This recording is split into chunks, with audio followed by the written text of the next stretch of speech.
Looks delicious. Ayan, inunaan ko na kayo. Ganito ako mag-adobo. I-fry ko muna. Yung belly ng baboy at saka yung legs ng manok. I-fry ko muna bago ko lutuin.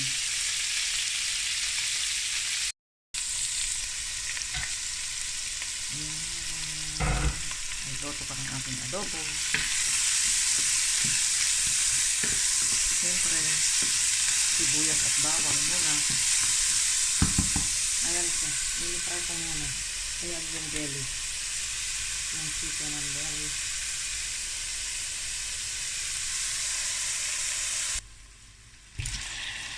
Ayan. Yung belly. Ang dami pa naman.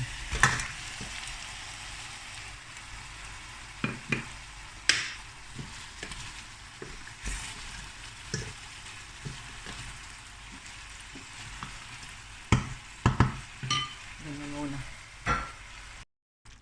Ito na ang aking adobo.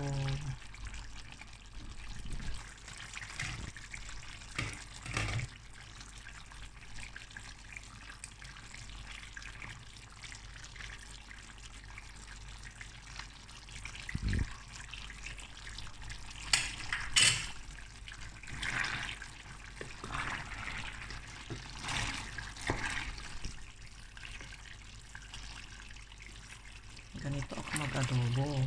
Ayan. Ang napakahaba ng proseso.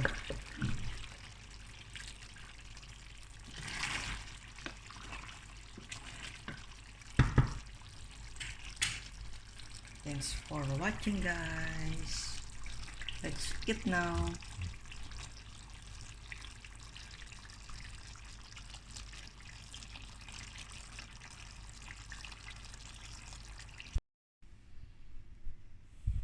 Looks delicious. Ayan, inunaan ko na kayo. It's yummy. Diba? Pero ang tagal kong linuto ito. 3 hours. Hindi lang yata 3 hours. 3.5 hours pala.